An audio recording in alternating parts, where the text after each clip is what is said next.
what is your birth date? My birth date is April 29, 1930.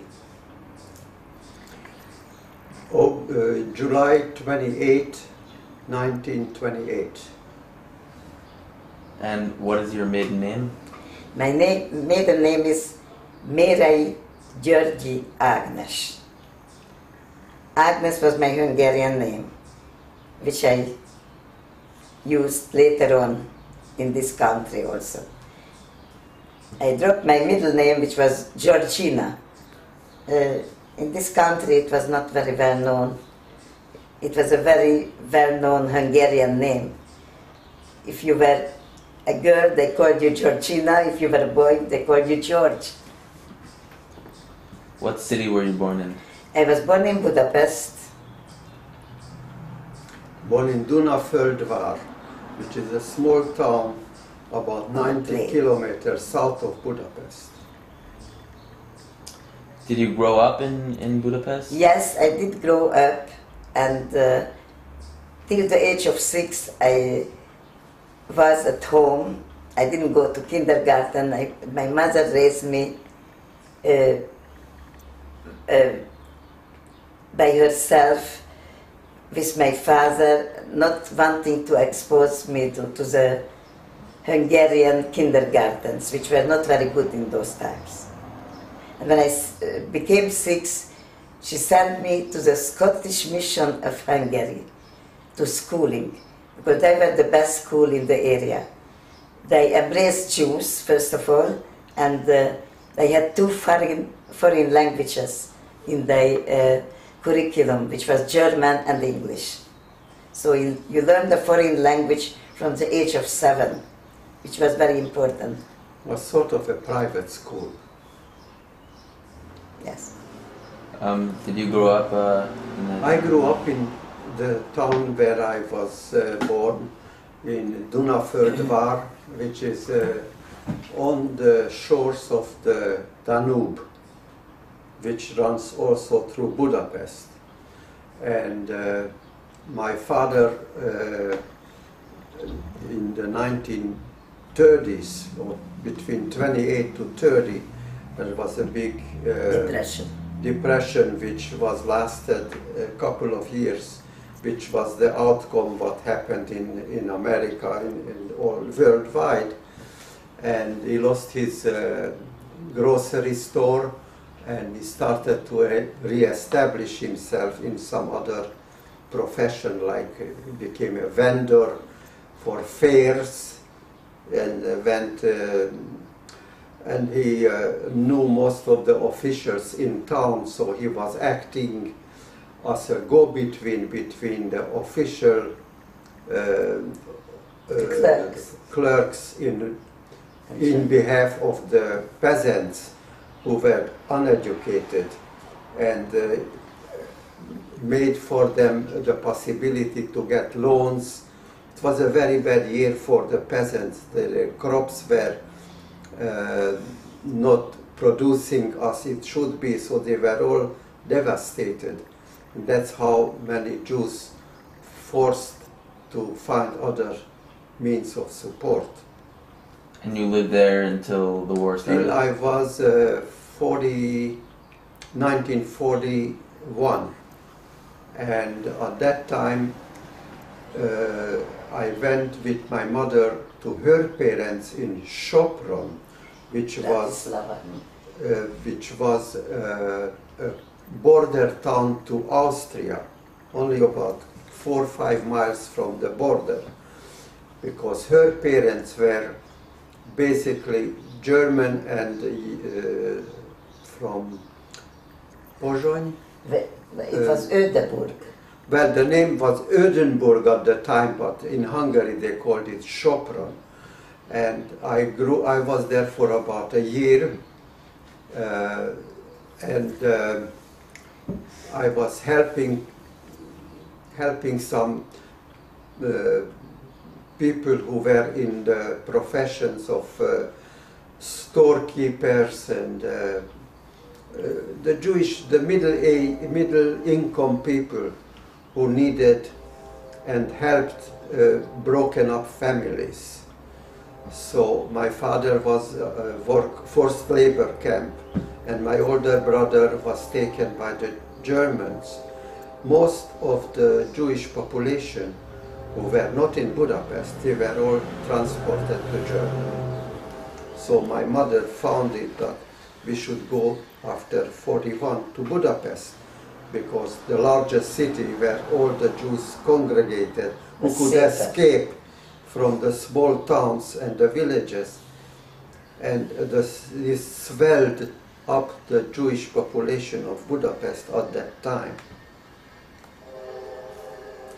So it sounds like you both grew up with your parents. Did you have any siblings? Pardon? I am an only child. Did you have any siblings? I had two brothers, of which one died in Auschwitz. The other one is here in Rhode Island. He is a very big shot in the Jewish community. He was a principal of a Hebrew school, and he also gives lectures on how he survived the Auschwitz area. Did you grow up in a Jewish community?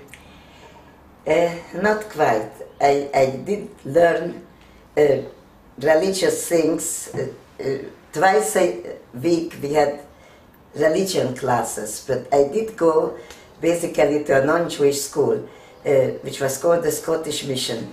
Their aim was really to convert us from the Jewish faith to the Reform or Protestant faith. But all the kids resisted, nobody converted. But we enjoyed, though, the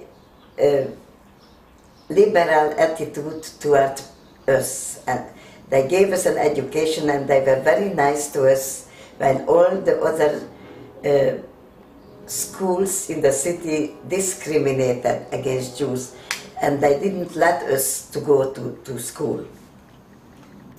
But the Hungarians were very anti-Semitic, almost as much as the Polish general population. And they did not like to have Jews in their classes. I was the only Jewish kid in the middle school at the age, between the age of 9 till 13. My brothers were among other Jewish kids in their class, but I was the only Jewish kid in that class when I went for 4 years. Did you grow up in a Jewish community? Yes, we were Orthodox. My family and my mother's family, they were both Orthodox. And we grew up in that town, that little town in Dunaföldvár. Was a Jewish elementary and middle school for Jewish, established by the Jewish agency in cooperation with the population of the Neolog Jews in that little town, because the more modern Jews who were not Orthodox, they were like 300 persons, for about 80 families were not Orthodox. The Orthodox families were only about 5 or 6 Orthodox families, and we had a small shul, a small temple. But the Neolog was a huge temple, and our rabbi, you maybe heard the name, was Dr. Scheiber.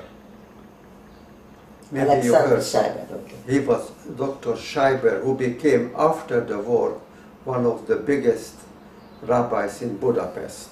But that was his first assignment in this temple, in the Neolog temple.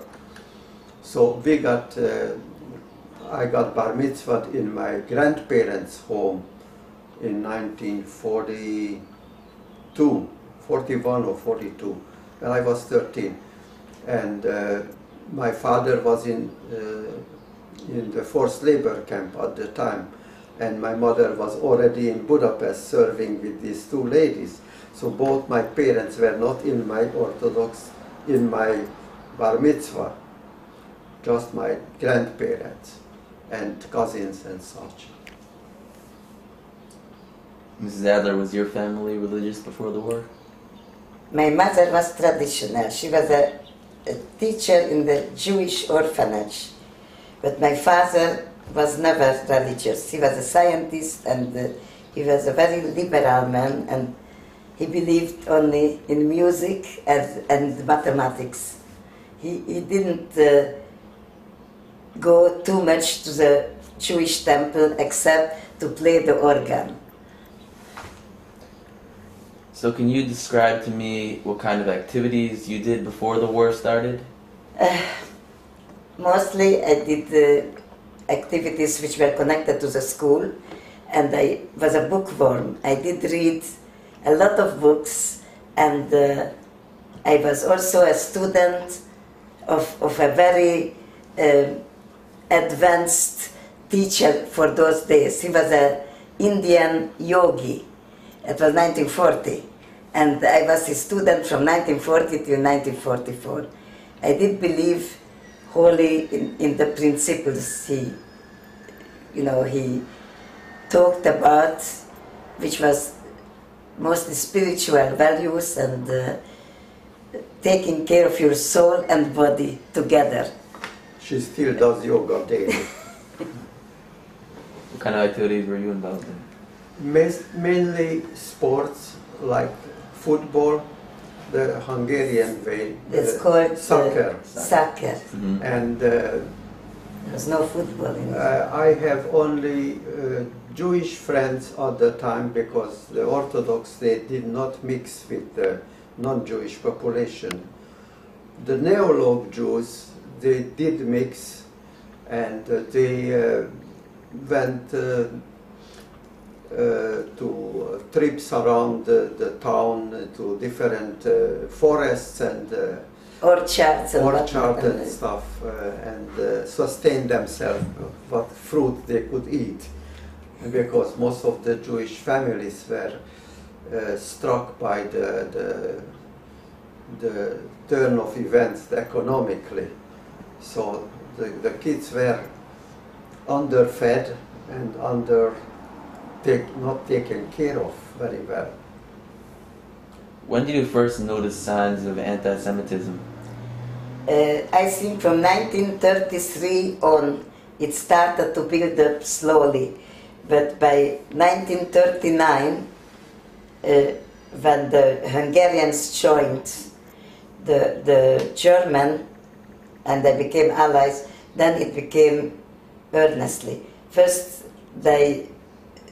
my father, who was a bank officer, they put him down.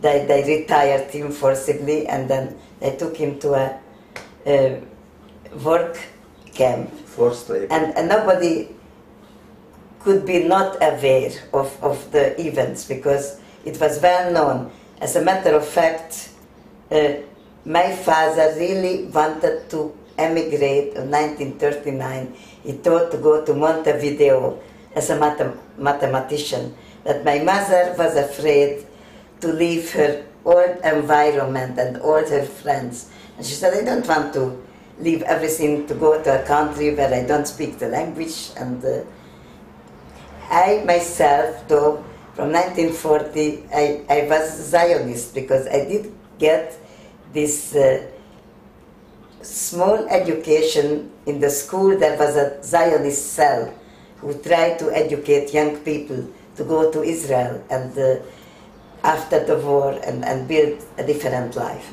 So I had the idea in my head firmly planted.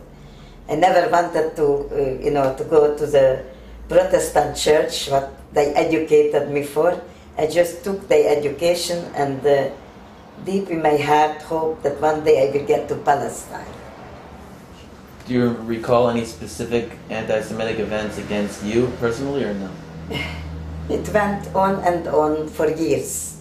Not in the school. The school was the only place which was a heaven for Jewish children, because these people were Scottish missionaries who did accept all people, Jewish and non-Jewish, and they wanted just to give an education to people.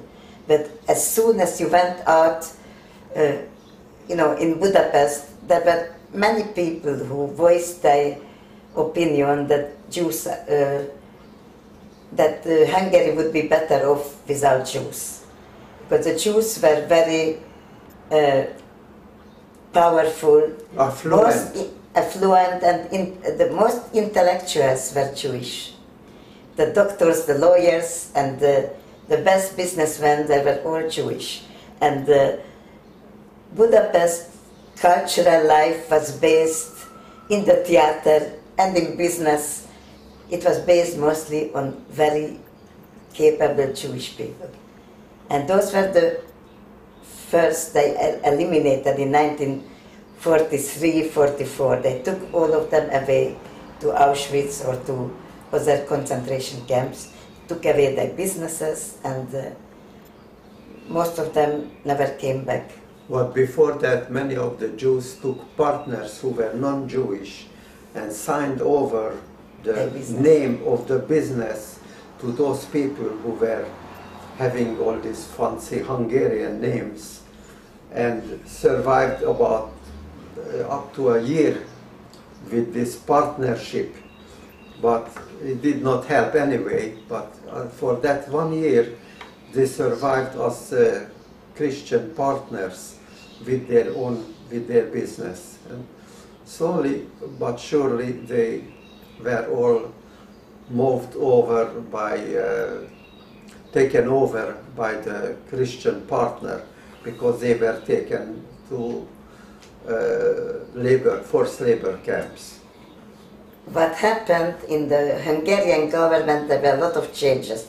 First of all, they were relatively good when this General Horthy was in charge, and his ministers were relatively, they knew what the Jews did for Hungary, and they tried to keep the anti-Semitic actions under wrap. But then the government changed. When the Arrow Cross came, then everything became terrible. Then they went full force, and they had one idea in mind, to exterminate the Jews, to take away their businesses, their homes, their money, and that's it. They didn't put it on the wrap anymore. And that was the last year of the war. How it started that the Germans gave an ultimatum to Horthy, who was the leader of Hungary at the time. Either you come with us, or we run you over anyway. So he sort of capitulated and let the Germans rule Hungary, and with the aid of this extreme rightist organization, the Arrow Cross. Were you aware of the genocide that was... No, that was not known. Only after the war we heard about Auschwitz. People didn't know where they take them on those wagon trains. They wrote cards from Auschwitz to their families. Here I am in Schwarzwald, which is Black Forest. We are in a vacation place and we are working, but they are treating us well. And they hope to see you. That's what they had to write. Yes. Right. People were not aware, because if people would know, they would resist, they wouldn't go so willingly on these trains. It was organized, it was suppressed very much what happened to the people who went to Germany. But they were working in forced labor positions, in helping the German war industry, because most of the people were in Russia from Germany. All the adults were all the male adults were taken to the front. So they needed people to work in the certain different war industries. My brother wrote us a card in 44, sometime in 44, from Ziegenwald or whatever it's called, and that he is okay. Waldsee. And he is working and he is treated all right, and we should not worry. And that's the last card we took from, we heard from. My father never wrote us. He was probably sickly already. He was only 55 at the time, because he was born in 1891. So at 44 he was in his mid or late 50s, and he was already sickly, and he was probably did not even, as soon as they arrived. He probably did not work at all there. What were your thoughts, feelings, and reactions towards the news? Well, I tell you, I had a definite idea. I was a rebellious girl, and I didn't want to go to the ghetto, because we knew that they organized the ghetto in 1944, and all the Jews first were removed from their permanent residence to Jewish houses. Then some of us were in protected houses, but no matter where you were, they collected you and they pushed you in little groups to the ghetto, which was where the Orthodox Jewish population lived in Budapest. And I had this inner feeling that I did not want to go to this ghetto. I felt that there was a real danger lurking there. And I was right in my assumption, because it was undermined by the Germans, but we didn't know that. I just knew that I have to get away. Bomb the ghetto and demolish all the Jews. Yeah. If they couldn't take them to Germany, to demolish all the Jewish population there.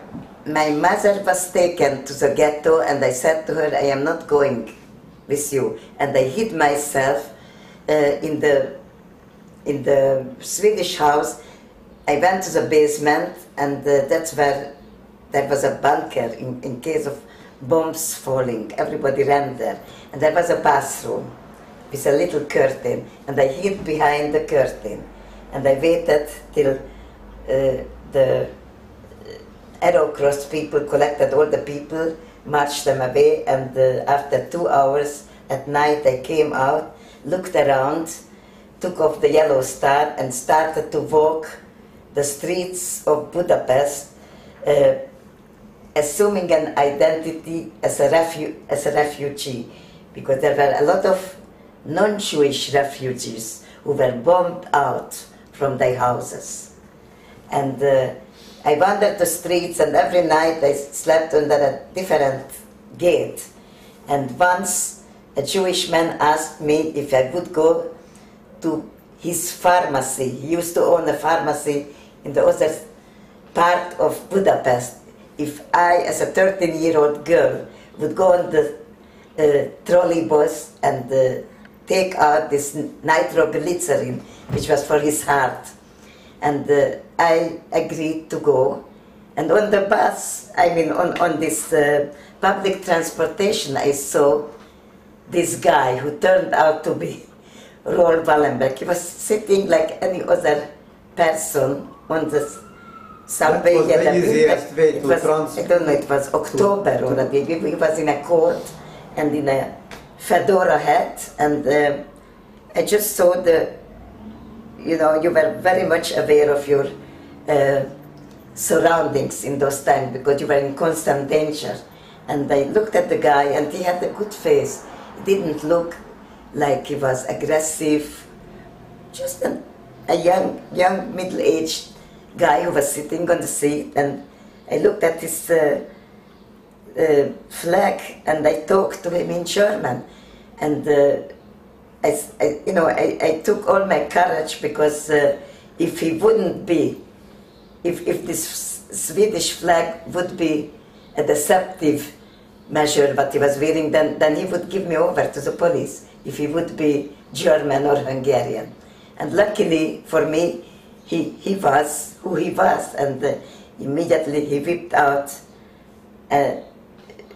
he looked at me and he spoke very haltingly in Hungarian.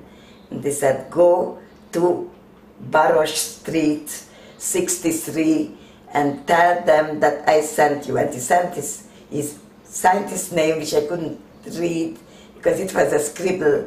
And he said, go to the Swedish Red Cross and tell them you are a baby nurse and you can take care of the babies who are arriving there. And that's what I did. And my only connection with him, it was like 20 minutes. I was sitting next to him, and he was just, you know, a young man sitting, looking forward, and I had this crazy idea that because I saw the red Swedish flag, that maybe this is somebody who can help me. You look like 40-ish, I think. And I don't know if you're aware of that. Okay, I guess that a German lady who lives in the neighborhood and helps us a lot, because she wants to do something good for the Jews whom her relatives killed, okay? She took it out from the computer. She deleted all the pictures. There were 25 pictures on it. She said, you should read this. I read it last night, and I said, well, I know most of this story, but I still don't know what happened to him. Nobody knows. It's a write-up. I don't know who made it, but there are some facts missing from this write-up, because David told me there was a segment at the time when the Germans were already bogged down near Stalingrad. That was late 1944. And they desperately needed supplies, yes. Trucks to ship supplies to the Russian front. So they made a deal with the help of Raoul Wallenberg, with the help of the Jews, to get 30 or 40 trucks from the Jewish establishment who were in that business, in exchange to save Jewish kids and let them escape to England. I don't know if you heard about that. It was done by the help of Raoul Wallenberg. He acted in between to establish the deal. And my cousin, two of my cousins are even now in London, where they survived with this Jewish kid transport to England. Kinder transport? Yes. You heard of that? If that's the same thing, then... Yeah, well, there were so many things he did, but we, at this time, were not aware of all these things, what he did. We knew only about the Schutzpass, that he made these letters of protection, and he forced the Germans to accept for a while these letters of protection, and he established a few houses where they put up the Swedish symbol, and I don't know, 600 how many people. Where the arrow cross people could not go in because it was protected by either Swedish, Swiss or the Vatican people.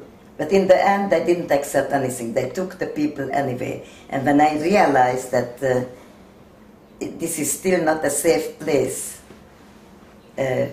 this house, that's when I took myself out of this house and took off the yellow star and started to wonder that they shouldn't catch me anywhere. So I was wandering like a young girl, a refugee, and slept wherever I arrived, under gateways, mostly non-Jewish houses. And I went to ask help from my mother's non-Jewish friend who was a teacher, and she said she cannot help me because she's already hiding 2 Jews. Okay, so she said, here you have $20, 20 forints, that was the Hungarian money unit. Buy yourself some food and keep yourself hidden, because the Germans are losing the war right now, but just keep yourself out of harm's way. It was easier said than done in those times. But anyway, when I met Raoul Wallenberg and he gave me this address, that really gave me an opportunity to have a roof over my head. I went to this Swedish banker, but they gave us even food twice a day, beans and caraway seed soup. twice a day. And the babies who were there, they mostly got milk from the mothers who were nursing. And luckily it didn't last very long. It was just 2.5 months, because in January 19, I think the Russians came and occupied Budapest. And then all this war, all this hiding dissolved. We could get out and try to find our old, our parents and the old residents, but still, we were still in danger because the Russian occupying forces were not gentle people. They were, some of them were from the Russian steppes, that means totally uneducated Mongolian guys who just wanted to collect watches, 20 of them on their arms, because they never had watches at home.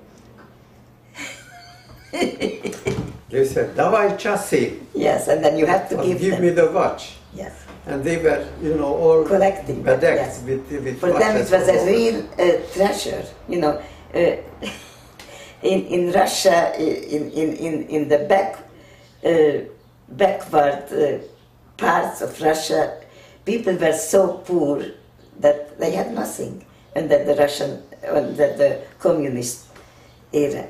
And when they came to Budapest, they did everything in their power to accumulate every wealth they could. There was not much wealth left because the Germans took everything. So that was a story. And then they took all the girls they could, they raped them, and they took everything of value that they could lay their hands on, and it was portable. Because you cannot take a heavy closet with you, but you can take a gold jewelry or some little trinket that you can hide in your uniform. Yeah, there was a story of one of the Russian soldiers who was raiding a house and took a big watch, a big, what they call a wecker? It's a, what you call this big clock, which, alarm clock. Alarm clock, and then he came to one of the guys who said he was a jeweler. He said, "You make me 10 watches from this." Which was impossible, but the people collected. That's how much it shows that they were not knowledgeable of anything, So how did your parents react to your decision not to go to the ghetto? Well, my father was not around. He was already marching toward the border of Germany, and he was almost taken to Germany, except for one thing which saved his life. He was an actuary, and he used to do the books for a Carthusian monastery for 25 years for no money. He did their books at the end of the year. And when they heard that they took Mr. Franz Mehray, came a nun and a priest, and they swore that he's not Jewish, that he belongs under the protection of the Vatican, and they took him back from the border to Budapest, and they deposited him in the ghetto, and they said, "No, run and find yourself hiding place, because we cannot do more for you." How did the war affect your family's religious and cultural traditions? My father, as a matter of fact, he became more religious, more accepting of Jewish values. After the war, when they left Hungary, they came to the kibbutz where I was for 10 years, which was Kvucat Matsuba, and they were accepted as senior parents, and they lived there for about 10 years. When I got married to him, they told us they have to leave because they were after me accepted. But my mother always had very strong Jewish values. She grew up in a strong Jewish tradition, and she was a teacher in the Jewish orphanage. But my father, on the other hand, he was hobnobbing with mostly with non-Jewish people in the bank. He was an actuary, and he knew the Hungarian gentry, and he was not ever very keen about Jewish values. He grew up, his father left his mother when he was a child, and his father married an Orthodox woman, but my father was left alone with his mother, and he developed a middle-class European attitude, which was not too religious. They accepted maybe Jewish holidays, maybe they did fast on Yom Kippur, but otherwise he didn't push Jewish values. I was the one who went forward, and because I left my parents, I went through 3 years of Aliyah till I got to Israel, and I was the one who tried to pull them into Jewish life. And my mother accepted this better than my father, because when they came to Israel as elderly people, it was very, very hard for them. They couldn't get a job, and you know, they didn't support people after age of 55 in Israel. When you were young, you could go to a kibbutz, you could go to the city, you would do what you wanted. But when you were old, you had a lot of struggling years ahead of you. My involvement after the war was mainly with the Zionist organization. I stopped going to my boss, who was trying to get me be a partner to him at his dental practitioner. He actually practiced like a dentist, but he was not having the papers. So when he had come across something serious in his dealing with patients, then he called the dentist, who was able to do medical doctor. But in Hungary, that was allowed to people who were already having a practice of dentistry, but without being a doctor. That was accepted practice at that time in Budapest. And so he wanted to adopt he wanted to adopt me, because my parents were already, my father was gone and my mother was living in her life, trying to establish herself.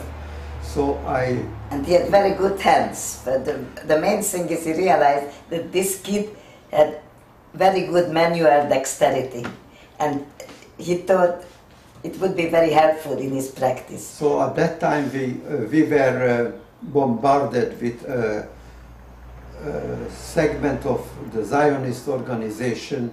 They sent us emissaries to Budapest to get all the youngsters into Israel.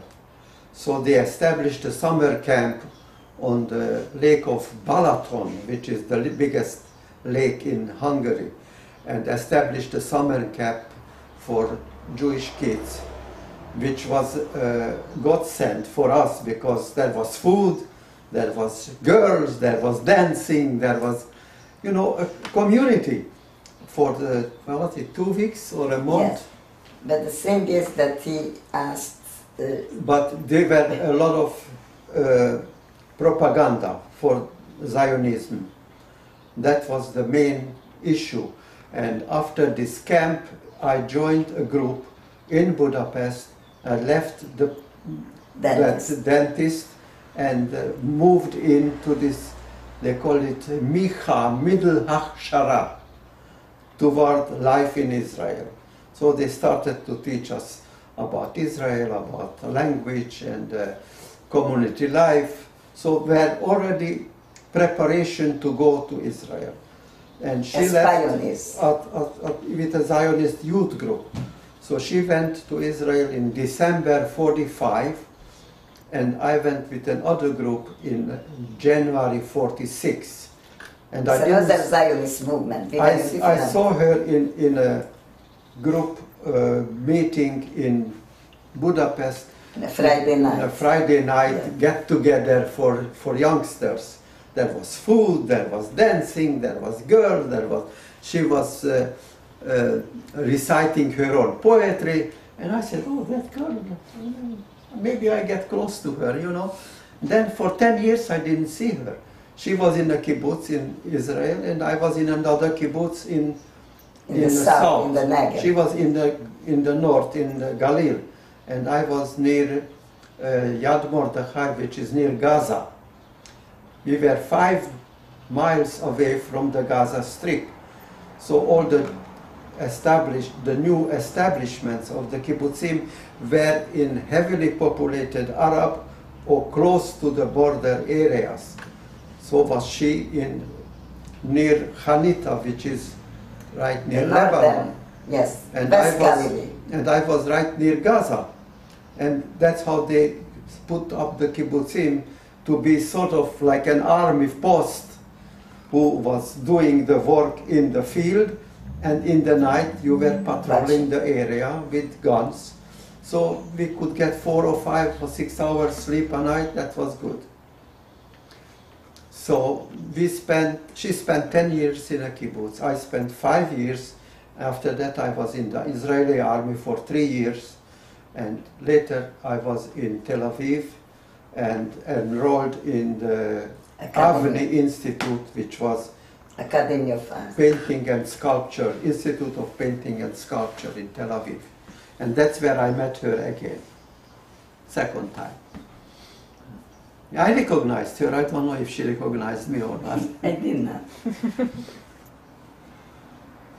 How were the conditions and quality of life how did it change after the war started? It went really down. It was very hard. From 1940 on, they gradually took out the Jews from the economic life, and it became harder and harder to make a living. It depends what your profession was. If you were a doctor, maybe you could take still patients. If you were a merchant, they wanted to take away your store. And my father was forcibly retired from the Hungarian Credit Bank, where he was an actuary, and most of the time he spent his time in a work camp where all the Jewish men were called in for about 4 years. He worked in this work camp, and I have seen him during this time only 3 times during 4 years. They didn't take Jews to the Hungarian army. No, but So they were this was a taking work them camp, to yes. work for forced labor But camps. of course, almost everybody suffered economically. I remember that my mother had very hard times to pay the rent and to find enough for me to eat and clothing, and all this was, nothing was on the luxurious side. We were middle class family, which were really affected by the economic changes of what the Nazis forced on us, and it never became better till the occupation of the Russians, and that's when I decided, to escape and leave Hungary, because I didn't see any future there as a Jewish person, and it's good that I did that. Do you remember when the Nazis invaded Budapest, Hungary? It was September 15. No, I think. it was March 19. Oh, March 1944. 19, right. I sat in a theater. It was in the middle of a theater show where I was. Our little town. Probably you know this. Our little town, Thornton Wilder, I think, was an American play, and in the second act came out one of the actors and he said, "We regret to inform the audience that our German Breton took over Hungary, and we have to stop the show now. You people go home now and each one attend to their affairs. And then people ran out of the theater and everybody tried to get home safely and tried to make arrangements who could to get into a safe place. But some people never could, of course, because it was totally unexpected. The Hungarian government let us feel that everything will be all right and safe till the war is over. And from March to October, that was the hardest time in Budapest. Yes, when the Germans ruled everything and the Hungarian Arrow Cross took over the government. That's when they captured the Jews, they sent them to Germany and took away, you know, they transported from the regular apartment first to Jewish houses and then to the whoever went to Swedish or Vatican or Swiss protected houses, and then they took them to the ghetto, or they took them on a death march to Hungary, or from Hungary to Germany, if they didn't have enough trains. Or they took them to the Danube and machine guns. Before the war was over, they were, you know, they were desperate and they wanted to wipe away all the terrible deeds they did to altogether, to the Jewish people and to others in Hungary. Can you explain who the Arrow Cross was? Or they were partially criminals who were given pardons, who were in jail first. There was semi-intellectuals who organized the group. His name was Szálasi, who was the leader, and he was later on, after the war, he was hung. He was dangling on his rope in Budapest in some of the places. I never saw him personally. I was a kid, I was 15, 16 at the time. But they were mostly taken from the jails because they were not being fed by the government anymore, because the Germans took them out. They know that they would be desperate, and they would do anything, were given a gun and given authority, and they went around and they robbed anybody, mostly the Jewish stores, and they were the law. That was the law, the exact opposite of the law. Basically, the Germans said to them, here are the guns, if you kill as many Jews as possible, all their property is yours. That's it. And that's what happened. They did capture Jews, they tortured them, then they killed them, they shot them in the Danube by the thousands, in the Danube River. And his brother was active by saving these groups when they were taken to the edge of Danube. He took some of the groups back to a backward... Which was only 2 blocks away from there anyway. Yeah, and he tried to take away these Jews to safety. And the Arrow Cross people had no law, no morality, nothing. They just knew one thing, that whatever they save from Jewish houses is theirs. And that's what they did. It was a total nihilistic, anarchistic attitude that they had. Did any of you have any personal encounter with them? Well, I had a funny story to tell you about that. That the Germans needed help from only those who could have some special skills. In the house I was, before I got to the Swedish houses, there was a young kid, about 19 or 20, was 4 years older than I was, who was a whiz with automobiles. in repairing and fixing and motorcycles and so on. Somehow he was not taken to forced labor camp because the Germans wanted to use him as a repairing their machinery, war machinery, tanks and trucks. And they had established garage, place where they kept all these cars and trucks on top of the hill in Buda, which is a richer segment of Budapest, on the other side of the river. And they took this kid there and they let him go about 10 o'clock, 11 o'clock at night, and they took him back with their own personal jeep to the house. After the curfew. After the curfew. And once they didn't get the kid home, the parents came to me crying, my son didn't come home, what happened to him? Would you please look for him?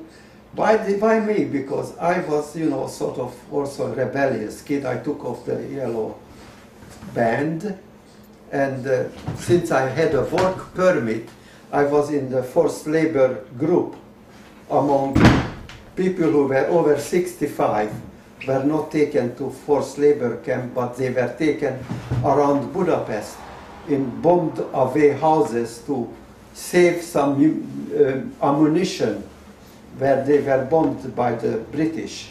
And I was in one of these groups, either young under 16 or 65 and over Jewish people, to these places. So I had a work permit, and sort of I could go out after time because I could claim I just came back from that work.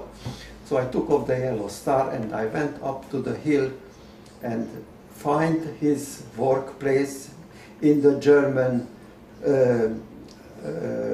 group where he was repairing the cars, and I talked to him, and the German guys looked at me, boy, this kid has guts, has chutzpah to come in the street by himself, and they took me and the boy home with a special jeep. And of course, my brother was giving me a hard time after that. I should not play a hero, But it was like an act of defiance in my part. So I said, well, I could do it. Why not? When did you first hear about Raoul Wallenberg? Only after the war. I didn't know all the work, but the people who work in the Zionist house in Budapest, they knew about him because I worked with him, partially, who made these Schutzpasses. But I was not aware who he was. Only after the war I heard his name the first time. And that's when I put two and two together. I had no idea that I sat next to him and I talked to him. And he was the one who really sent me to the Swedish bunker. I didn't know all those important people. I was a 13, 14-year-old kid who was without parents and was milling around in Budapest trying to find something to eat and to survive. And I think it was Providence which put him next to me in the bus, because I would have never I had no money and no connections and nobody. And my parents were, of course, not with me either.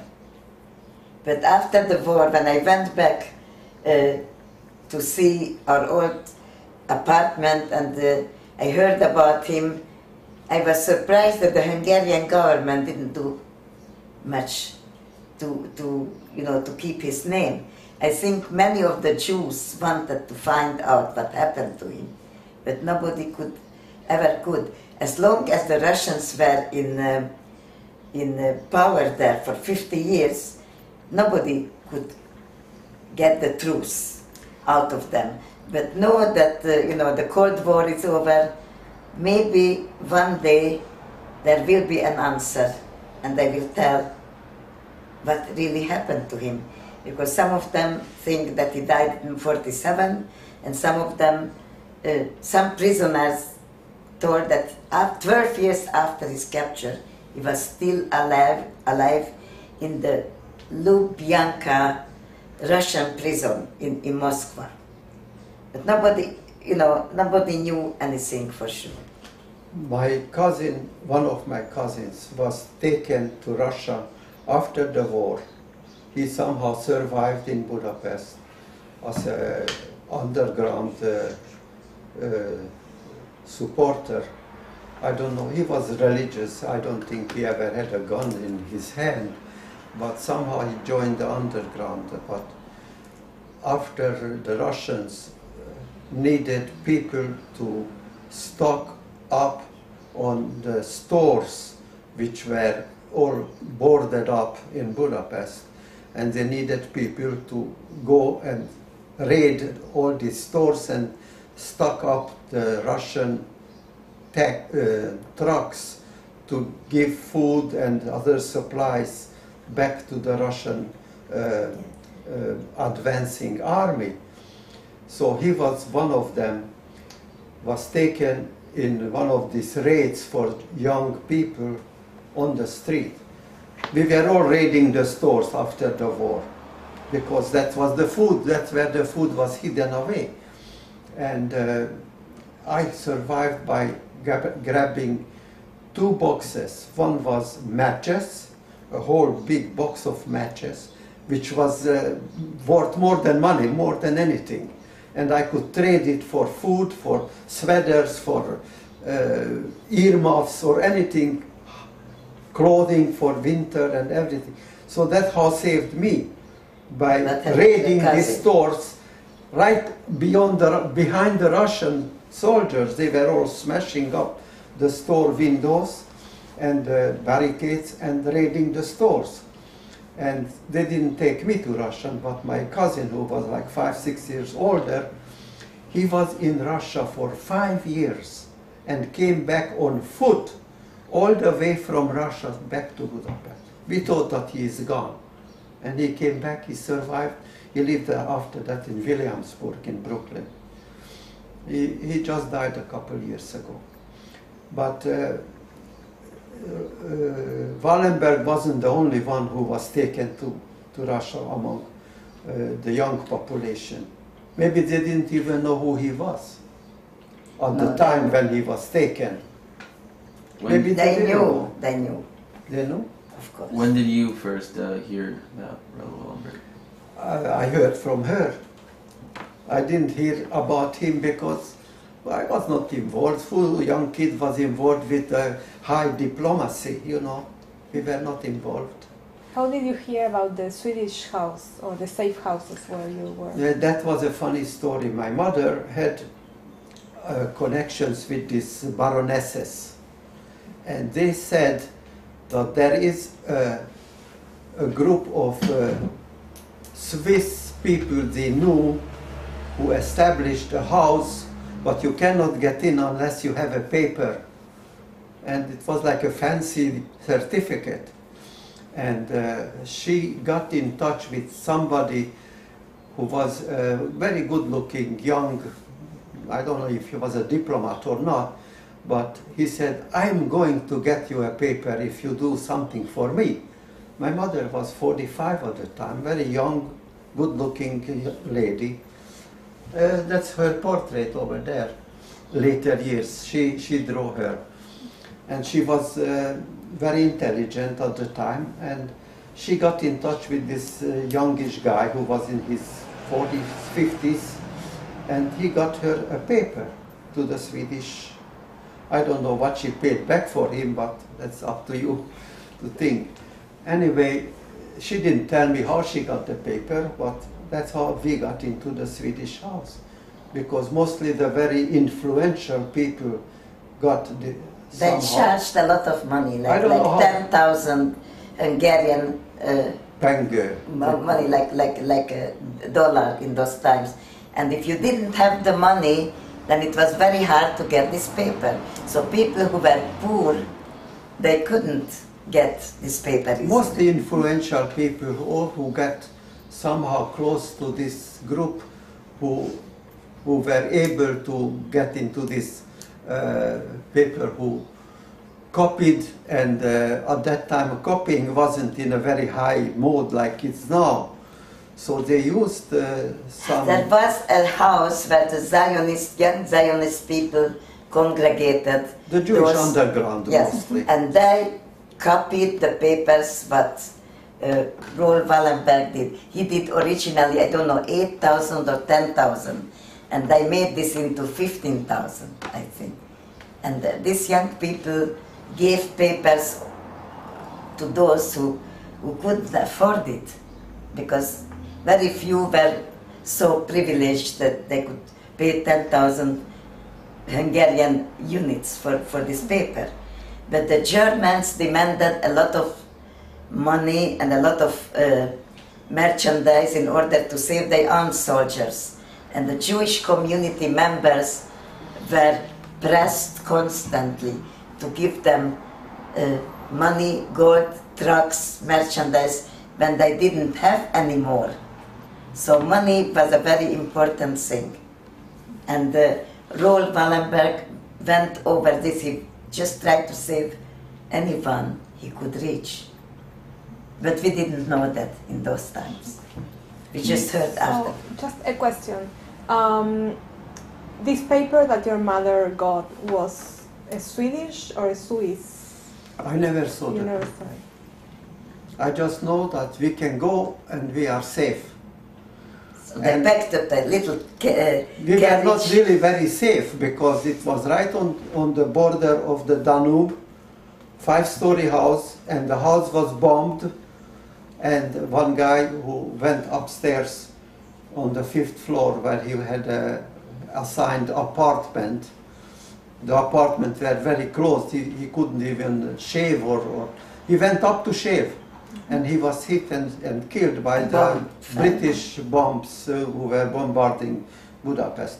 That was in December, where it was still under siege.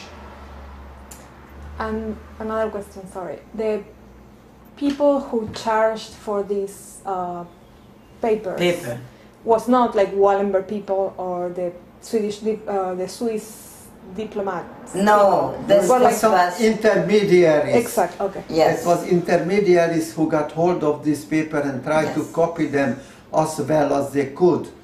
And somehow the Germans accepted it. They were For a while, yes. in dire need of showing that they are helping the reminder They are of... not so inhuman like they really were.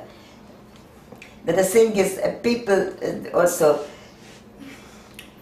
I don't know if I should tell you this, but there are a lot of dishonest things happened in between, because the paper had such a value, it could save your life. So people did trade and put in the people who were in between, tried to get some money out for themselves. Of course, okay. But we were innocent, we were children, we didn't know all this. We just heard these stories after the war. When I went to the Zionist movement, they said, "Who saved you?" Okay, that was, I almost went on the train, which went to Germany and then went to Sweden, but I never got there because my father didn't have the 20,000 coins, whatever it's needed. So I went to the Zionist house where I was relatively safe, you know. And people were milling around. Some people were, they fell between the cracks, like neither the Germans nor the Arrow Cross people reached them because they were in motion, like myself. I went under gates, entrances of houses, and was there during the night, afraid to sleep or anything, because these raids came every 2-3 hours and tried to look out illegal people who had no papers, who were not only Jewish but were from other countries, like spies. Of course there were no spies, but they mostly wanted to capture Jews. And they came every 3-4 hours and lined up all the people in the yard and looked over their papers. And if you were among them and you didn't have the right paper, they took you to a group which went to Germany. So I tried not to sit in one place very long. I went from house to house, and every time when I realized that here is a military group coming to make a raid, I slipped away and went to the next house. That's how I survived till I met him on Raoul. I met him on the trolleybus by sheer chance. It was a chance that if I wouldn't have met him, I would be dead now, I am sure. Can you describe what he looked like, what you remember? He was not a particular, I didn't think that he was very good looking. He was a man, younger than middle age, and he had, I remember his hat, and I remember the coat he was wearing. It was a dark blue, sort of, not winter coat, but it was already starting to be cool. So he had an overcoat, and I concentrated only on this. Was it October or November or something? No, it was before November, it was October. He had this lapel from enamel, a Swedish flag, and that's what captured my attention. I said, maybe he's Swedish. I didn't think that it was possible, but I said, if I open my mouth and I talk in German, and he happens to be a German, then I am lost. But I had to take the chance because I had nowhere to stay. And I was lucky because he looked me over, and it was a disheveled kid, okay, with a pigtail, and I didn't have the star on because I took it off, otherwise he couldn't go on the electric ban. But they were allowed in a minute he decided that he's going to help. a day outside for shopping. There was nothing Yes, much I went to shop to anyway. pick up a medicine from one end of Budapest to another. That's how I was on a mission to get this medicine when I met him. Can you describe day-to-day life in the safe house, in the protected house? It was absolutely terrible because I tell you, they crammed 100 times more people than the house was designed for.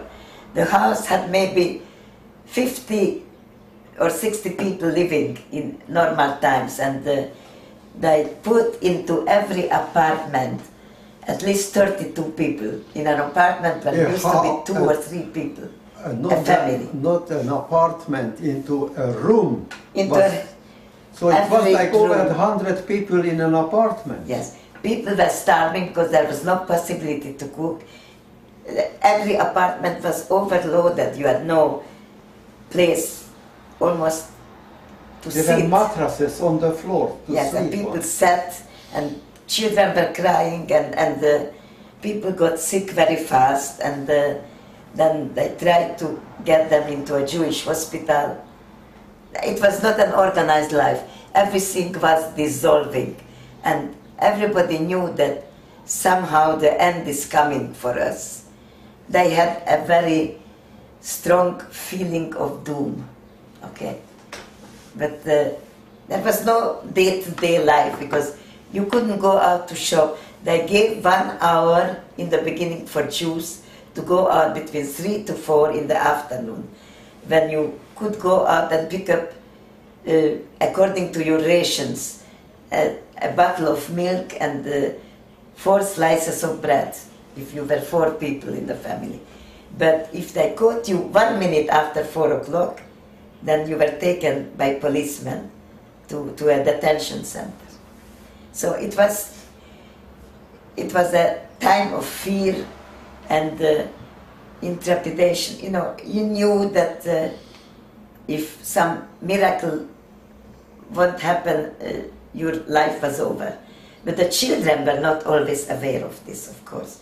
And the teenagers, as they are always looking for the future. So I myself, I knew I had one fixed idea. I didn't want to go to the ghetto because I said to myself, when there are so many Jews crammed together, it's like having a dough with too much yeast.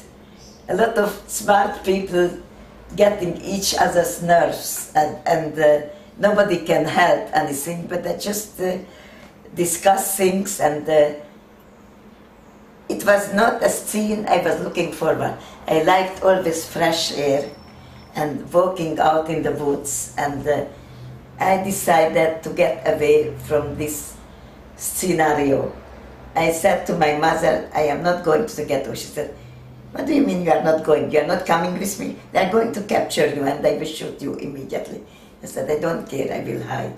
I am not going to the ghetto.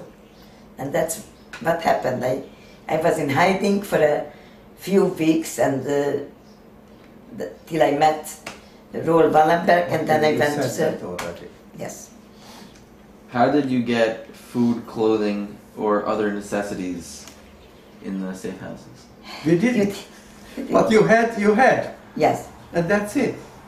And then sometime you get a little watered down bean soup a day. Yes. And the soup kitchens. They established a soup kitchen in those houses. Yes. And there was maybe some tea in the day, and bread was non-existent. And we starved for a couple of For a few months it was absolutely... The last 2 months was November and December. That was very hellish, and they only survived because we, the youngsters in these houses, we got together and we made some plays and we made some pelotons writing and entertained the other people, and we were already involved with the Zionist movement at the time. So we said we needed to get together and do something. We cannot just sit and wait until they kill us. My survivor was, before I went to the Swedish Red Cross, I had $20. I bought a gallon container of apricot jelly, which I took with me to the Swedish Red Cross. And I give the children around me every day 1 teaspoon of this apricot jelly. And that was instrumental to our survival, because the food that we got there, in the morning we got soup, and in the afternoon we got some beans. That was it. So this apricot jelly was a little bit of sugar and a little bit of something they looked forward. I put to each kid's mouth a teaspoon of this jelly, and it lasted for 2 months. That's it. There was no other resource. We couldn't get any food. Did you hear let me start a different way. Raoul Wallenberg started an orphanage, a hospital, and he also obtained trucks and drivers to help rescue people. Yeah. You said that you didn't hear of Raoul Wallenberg during the war, but did you hear of any of these activities? After the war, yes, after the war. But then I left Budapest in 1945, December. I escaped illegally. So I was a couple of months under Russian occupation, and they didn't talk about Raoul Wallenberg. It was a well-kept secret that they took him. They didn't want the world to know that somebody who was their benefactor, they spirited him away. But even if you didn't hear about Raoul Wallenberg himself, did you hear about... orphanages, maybe, yes. We tried to get to a place where you have some safety. They provide you with a roof, with some food, because most of our people were orphans. I was lucky. My mother and father remained alive. His father was killed, and his brother. And his mother was not next to him. She remained alive, but she was not into his life. She was for a while in Budapest higher society, involved with these 2 ladies. Royal Palace. Who had like a 6 or 7 room apartment in the best area of Budapest. And she was living there, actually getting to know people in a high society who were not Jewish. And that's how she probably got that paper, because she couldn't buy it. That was impossible. No, she had no money. How did you reunited with your parents after?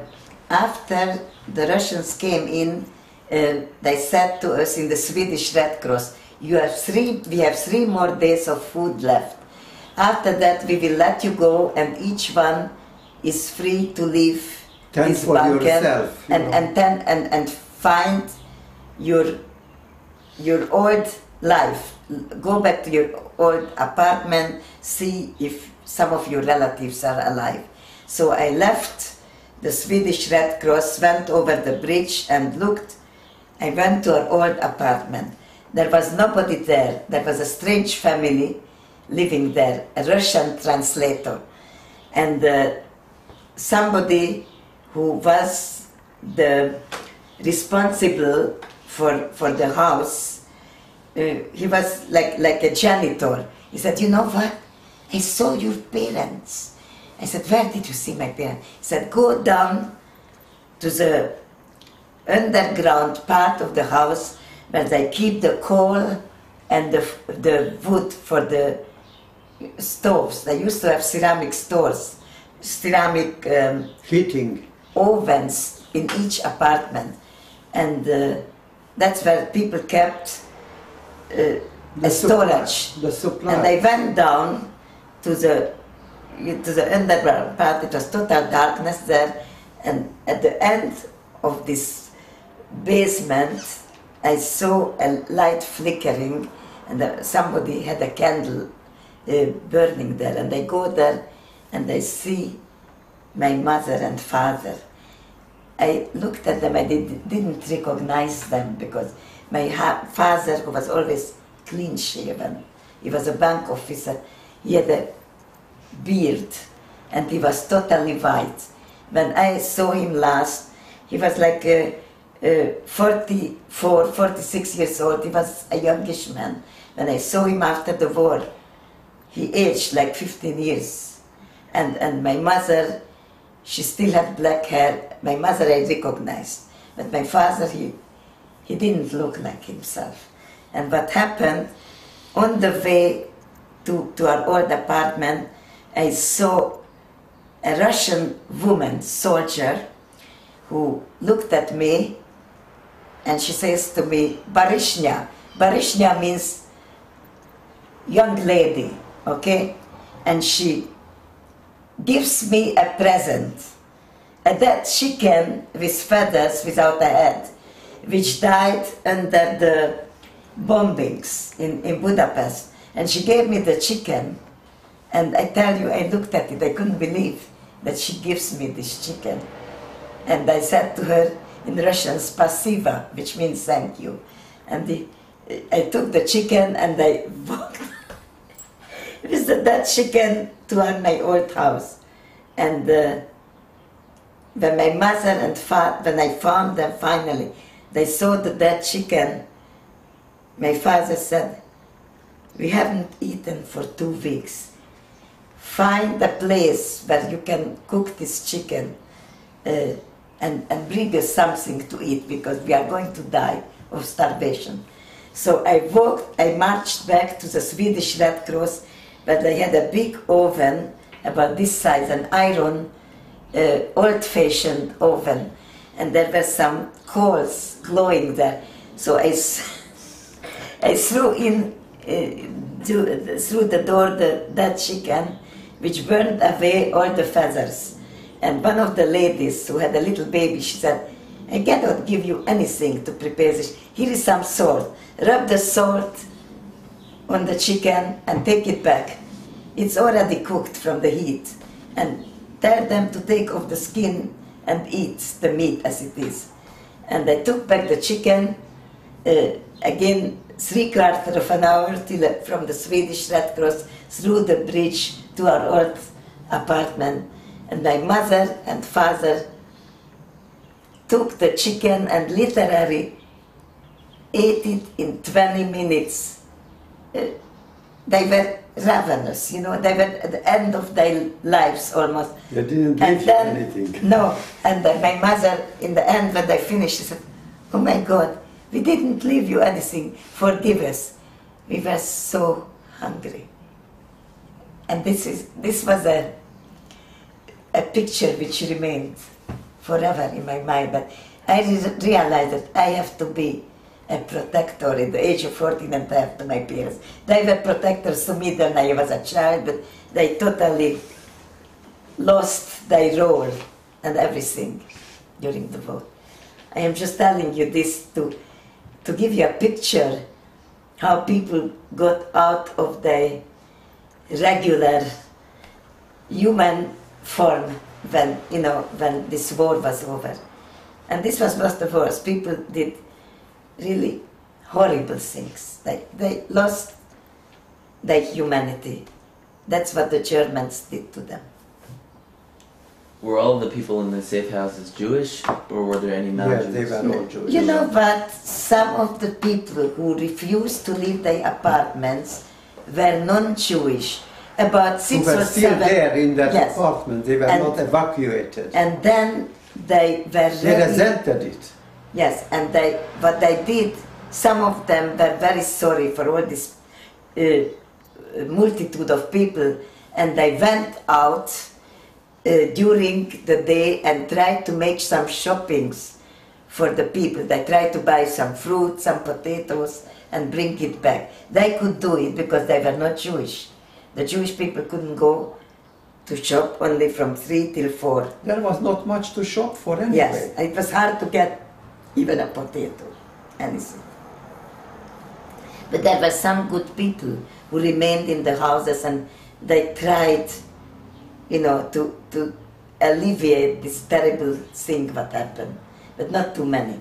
Some people were really glad that this happened to the Jews. And one or two people, they said, well, Jesus was Jewish, and I am sorry what my people did to you, or something of this fashion, you know. They had more insight. But it depends on their intelligence, their previous exposure to Jewish people, you know, in their status in life. There were good and bad people everywhere. Unfortunately, not too many good remained. They were few and far between. Yes. If Raoul Wallenberg was sitting here today, what would you say to him? Well, Kiss him. I would thank him for that. He alone remained, not alone maybe, but he was one of the few who kept his humanity and tried to help other people. When all others forgot everything they learned in Bible classes or churches or wherever, they just, the greed took over all these people. They just wanted to do well from the wealth they accumulated from the Jews.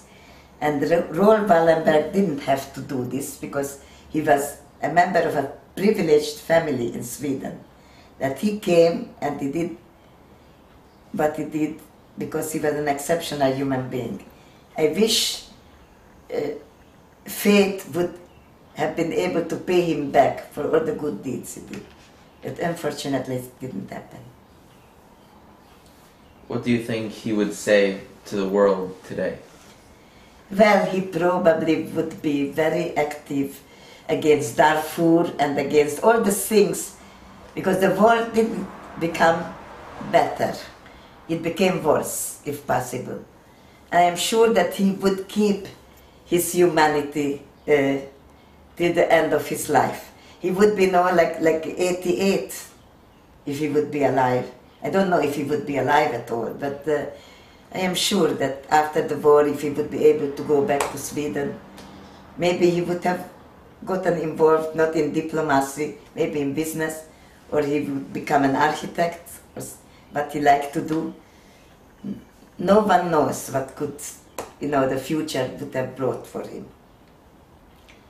But my admiration for him is forever, because He was a human being where others lost their humanity. So, Mr. Adler, how you were with your mother in the safe houses when the Russians liberated? How is that correct? Yes.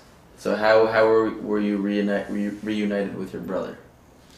Well, my brother was at the time active in the youth movement of the Zionist organization.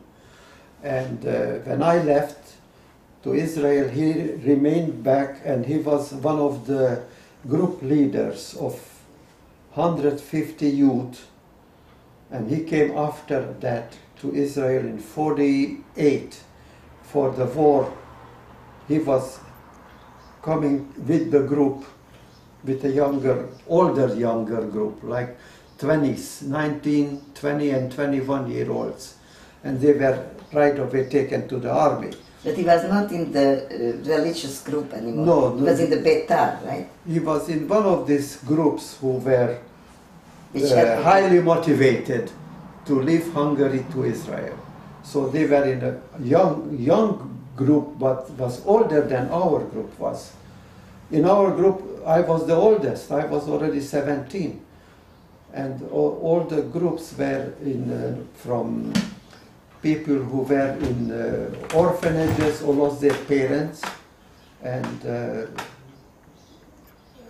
two other guys were in my age group, in a group of 150 people who came to Israel. And we were a year and a half on the way to Israel in illegal aliyah in Austria and in Italy. And after that, when we started to get to Palestine, was still British. They captured us and they shipped us back to Cyprus. It's called Kafrisin in Hebrew. And we spent there about 11 months until Israel... As prisoners of the English. As the English camp. And we were fed and we were taught Hebrew and the Israeli life, and the English didn't do nothing for us, they just gave us to eat. And we were patrolling with a machine gun that we shouldn't escape from there. Yeah, the Israeli messengers who came, they tried to establish an educational group for all these children over there. You know, there were over 10,000 people in that camp, in Famagusta and in Nicosia, the two biggest camp in Cyprus. So when were you reunited with your brother? He came to Israel in 48, where I was there already in a kibbutz. Do you know he was alive? I know he was alive because when I left Israel, from Budapest, we met again, but we did not get together because I was already in that youth group, the Middle Hakshara. But you had met him after the war? Yeah. Oh, okay. Is there anything else you would like to add to this interview?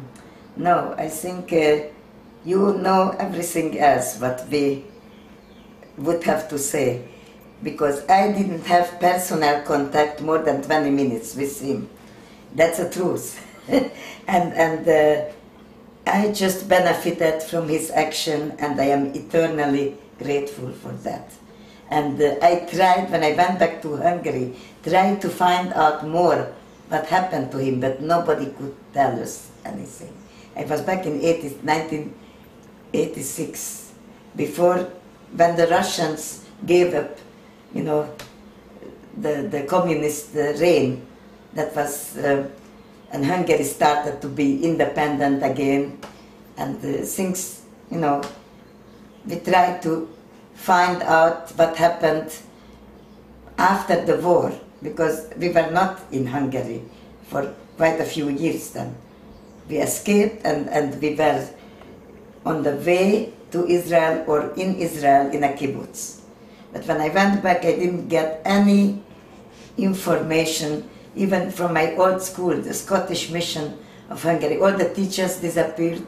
The building was there, but the people were taken and killed by the Germans because they advocated humanitarian principles, and they taught Jews they accepted Jewish people in their schools and gave them an education, which was forbidden according to the Nazi ideology. So I didn't gather any knowledge about Raoul Wallenberg. The only thing, I went around and I wanted to find out more. I saw a bronze plaque in one of the streets nearby where I used to live years ago. It said Raoul Wallenberg Street. That's all. They didn't make a monument for him or anything, a plaque. They called a street after him. And probably some people who remained alive, thanks to his actions, later on they tried to make some noise after the Russians were not in That was the a closed society. You couldn't get from Russia out anything. Like now, you couldn't get any information. There are some people who must know, but only the prisoners who were closed in with him, those are the ones who gave some information that he was alive for many years and he was sick and he died, I don't know, 12 years later when he was captured. The Russians said he died on 47, he was executed. They thought You don't know he what was it an was. American spy or something. They That's thought. what they thought. And that's why they took him. Yeah. And this family, which was, I am sure, influential in Sweden, they tried all these years to find out what happened to him, but it's like a wall. You cannot go Oh, it's through it. very nice that there is young people like you too, who trying to keep his memory alive Yeah. and establish contact with people who were living at those times. Of course, we had a very harrowing experiences. We survived and we're trying to rebuild ourselves and society as a whole. It's late in our lives, so we are not, we try to give over to our children whatever we knew about him and about the war. And the reason Steven Spielberg sent here his technicians to make this video they did, because my daughter said, I want future generations to know about it. Once you are gone, nobody will know exactly what happened to you 62 years ago. And that's why we have the video. This Like video is very... 55,000 people were interviewed. 50,000. 55,000. Yes. And then, the fund ran out and we did what we could. We did lecture to many children in the middle schools in our area, and there was a tremendous exhibition here for 2 months. That was in This Cyprus. was the exhibition we had in the... That was my Vatican family Museum. in 1935. All religious people, as you can see. Here is my father, my older brother, those two who did not come back. Some of the younger ones, this is a couple years old, this is a cousin of mine. Those are cousins of mine, and that was the older generation. Where were you? I wasn't there. You That weren't was my younger brother here. That was my older brother and my younger brother here. I was with my grandparents in Sopron, near Austria, Here is in the something summer. which would... And that was in Cyprus. You see, that I was here. We were well fed at the time. And that was our wedding. And that was Agnes when she was a little, and her with her parents. And that was it after we got married. And that's my son. I was working in a kibbutz, building some big buildings. One is missing from here. So we went around and showing, we had taken part in a Holocaust exhibit here Okay, in here Washington is the booklet Township. what we got. Maybe that will help you somewhat, because See, we were written up there with 18 other survivors in Bergen County. That was a Okay. huge exhibit about Schindler. And we got here a booklet about it. yes. It was a huge exhibit for 2 months, and all the high school kids came over. 12 people from the area who remained alive. Some of them were in Auschwitz, some of them were never. You know, they survived in different ways, and they made a huge exhibit in the Y. And after that, we had a huge exhibit in Bergen Museum, Yes.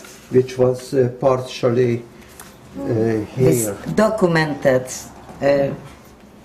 by a survivor from Theresienstadt. There were not too many survivors.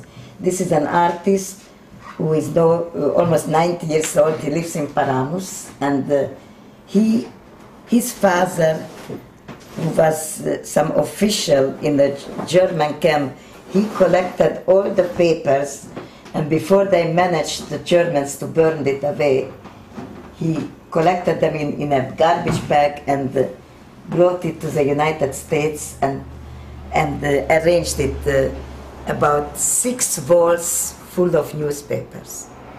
Documentation, what the Germans did all over, buying the gas, buying the equipment and all that. So he was like a handyman in one of the camps. And he was a carpenter, and that's why they kept him alive. He was 13 years old, but he was very handy. And he's now he kept 83 years old and more. lives here in Washington Township. Do you have any other pictures or documents from the wartime? Oh, sure, it's here. It's all here. I think, Daddy. Which Can one? you look this over? All the photographs I made on us. They're not interested in the photo. But maybe they are. That, Sure, yes, why not? that Then I want to look at your for you, it's old hat, but for them, Are it's you something. aware of this publication? You're not aware of this? No. United It States seems. Memorial Museum. It seems they wrote, you know, in those times, 2 years ago, they wrote a lot here about it. also about the Nazis. Well, you can get this by contacting From the this museum, yeah. organization, and you can get this Okay. booklet. I can show you some photographs which are I saw Of before the the people were war. living in the lagers in Germany. Right. That was me, and I was 5 years old before the war. Wow. And then this is when we met in Israel. I got married. That is in the Rabbanut in Tel Aviv. David and me. And that is my father, and that's a mother who remained alive. And this is David's brother, The younger who did brother. play Who the did- Nazi for a year, and which was very hard. Maybe him being an Orthodox man, you know. But anyway, what was it here? What was, might be of interest to you. Oh, that's that's in Israel when we got engaged.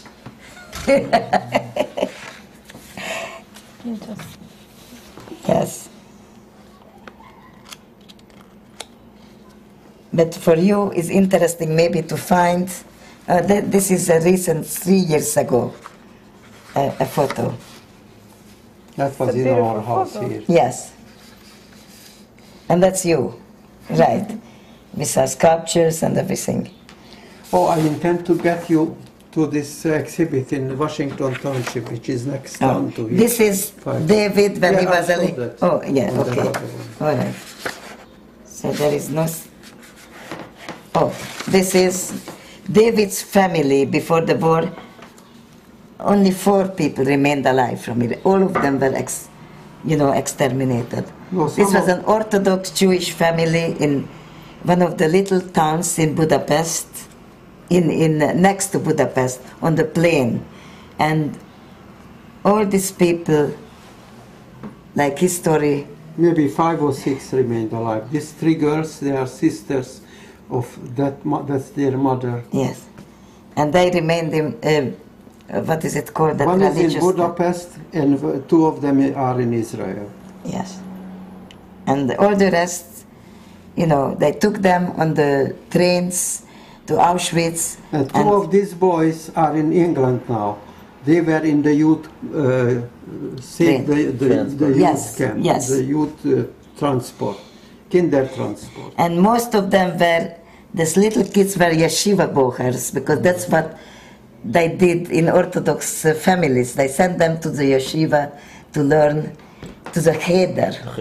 But some of them grew up and died when they took them away, and some of them, just 4 or 5, remained alive, and they are now in Antwerpen, which is Belgium. One of them are in South Africa, and one is in Australia, one is in England, 2 of them. And he tried, they are all around. He tried to find the Hebrew names. Yeah, I have all the Hebrew names. Oh, that's a great idea. Yeah, of each. Yes, because on each one I have their names here. Yes. Written down. My grandfather survived Auschwitz. Yes. He's from Poland. Basically his entire family was killed. Right. But we have one picture from when my grandfather is engaged to my grandmother, and I think that's a great idea. You know, I'll tell my father to do that, to write the names. Yeah, they know of everybody's names here. I wanted to show. Oh, that's when I was a little girl in a Scottish mission of Hungary. Wow. This is 2/3 of the people are Jewish here, because they were the only ones. That was her here. Yes, they were the only ones who were ready to give an education to Jewish girls. How did you keep these pictures? Well, my mother kept them, and when we went back to the old house, we found them in the basement, where the coal and the wood was, you know. But most of the belongings, my father, he was a scientist, and he wrote a few books, and everything what he did, all his library disappeared, because in the winter of 1944, it was very cold, and there was no coal and no wood. So they took the books little by little. And they burned the books, they burned the furnitures, and they were just living, trying to stay alive, basically. I wanted to show you one with a yellow star, but I cannot find it. It's in there. It's in the picture of the... I thought, all right. I cannot find it now. Anyway, maybe they don't need it anymore. Yes, it's in there. Oh, don't worry about it. I think the only one in the area. Jewish community. They are very right-wing, so to speak. Mm-hmm. They have a lot of gays and lesbians among. They are the one who accepted them. Yes. They accepted it. So they thought that it's an interesting thing that we went to visit them, because we are artists and we are not tied down much to tradition as much as some communities. But do you want to show me your sculptures? oh, sure. Yeah. Go ahead. And this I designed in Israel, really for Yad Vashem, but I didn't accept it because they said it is too figurative. Now this Figurative. This is Figurative from the excavations in Israel, from it one has of a the... figure, and Orthodox people don't like to see. Oh, that's what you're saying. Yeah. That's very interesting. I didn't. You didn't Yad know. Vashem usually, you know, they're not so religious like that. Well, not anymore, but when I was in Israel, No, I this left is in Israel the 1961. President's home in It was Jerusalem. a different The second story. President. I Yitzhak fought Ben so Tzvi. hard. It's unbelievable. When did you They make have it? a copy Well, of I this. made it when I was a excavations student from the in the old Academy of temples Art in Tel which Aviv. were I think dug up 19 in Israel. 59. All mosaics. 59. And then I cast it in bronze here because I didn't have money to cast it there. In Israel it would have cost me less, but bronze casting is a very expensive thing, you know, in all over the world, and it costs like dental work, the same ratio. Right. So if you don't have the money and you don't have an order for, like when the Holocaust was over, people felt that, you know, they're freed of a terrible ballast. They were free again. But the first figure was in the middle of desperation. Mm-hmm. And the second was like a prayer.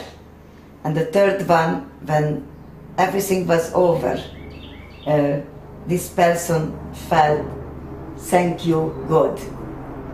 Deliverance.